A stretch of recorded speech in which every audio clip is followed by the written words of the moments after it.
I knew I was going to be a musician by that time. I mean, I had taken the example of Gary Talent and Bruce and Steven and all the other guys. They were going to do it whether they made money or not. And I said, that's right. I don't care if I play the Holiday Inn. I'm making music. It suits me, it satisfies me, and I'm good at it. That's the only thing I'm ever going to find in my life that fills all of those criteria. So, that was the end of the discussion. So I was going to go on the road or play, regardless of whether the record sold or not. As far as having a hit record, that was so far beyond anybody's dream that it never even really entered my consciousness. We did sell records. We got to play all over the world, and that was great, Of course, I never made any money from the records, but that's record companies. Right. But I really never, and in a way now, from this perspective, after all these years, it's a great blessing that I never had a hit record, because I don't have to play anything I don't want to play. If you've got a hit record, you have to play it every night. There are songs I do because I know the audience wants to hear them, and I do them just about every night.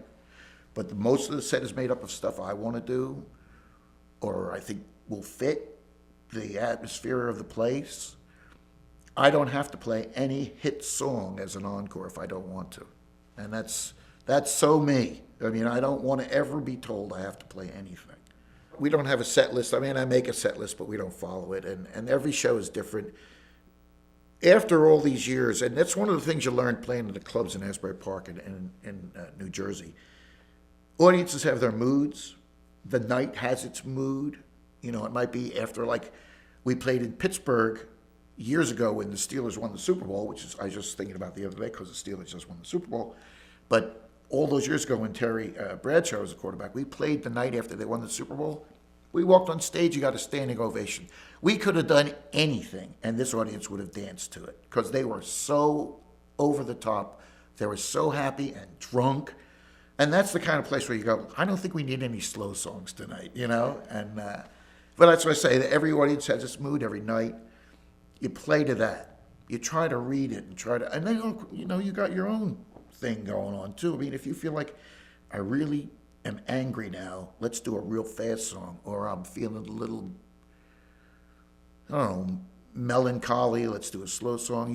You have to cater to your own emotions too on stage. That's what it's all about. I mean, you're supposed to be finding the heart of the thing during the show. It's not supposed to be this program thing where you just go through the motions, It's just distressing to go see a band 2 nights in a row and see the exact same show. I mean, where do they get off? I mean, how do they have fun? I mean, if it's a job, I can get a job. Well, now I can't, but right. When I was younger, I could.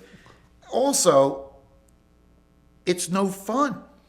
Yeah. I mean, the fun is trying a song you never played before and then making it work, or stumbling and fumbling through it, Right. And you have to have good players. That's why we know, like, there's certain players that come into the band, that's a juke. That's not a juke. And usually the guy who's not a juke doesn't last very long. Right. You have to have, you got to think on your feet, but you got to be able to just kind of let loose and do whatever happens, You can't be so restrictive about yourself. You have to have a sense of humor, too, because there are train wrecks on stage that a lot of bands will go, oh my God, and we just laugh at. Because we know we'll get it. There'll be a moment that'll really crystallize the evening, and we'll cruise from there.